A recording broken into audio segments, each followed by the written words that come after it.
A lot of clients are coming in, being the end of the financial year, looking for tax planning advice.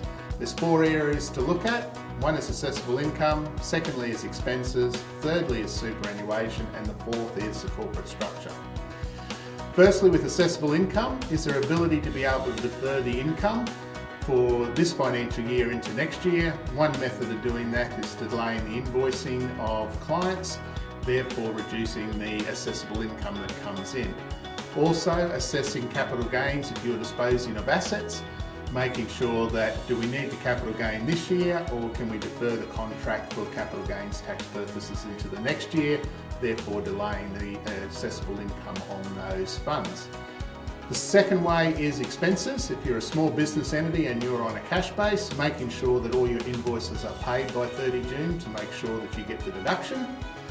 Or alternatively, if you're on an accrual base, making sure that you've accounted for all your invoices in your system before 30 June, in other words, recording them as they come in.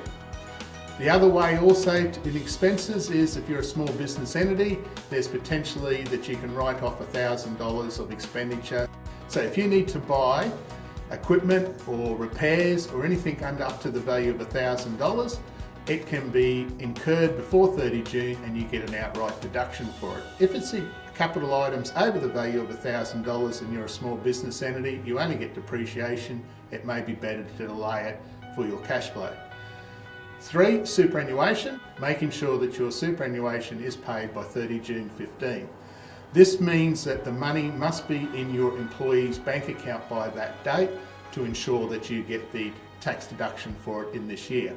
If the money hits on the 1st of July, you will lose the deduction this year and claim the deduction next year. The 4th area is coming into the end of the financial year, we should be reviewing your businesses to say the structure that you've got, is that ideal for your type of business? Do we need to look at a trust? Do we need to look at a company?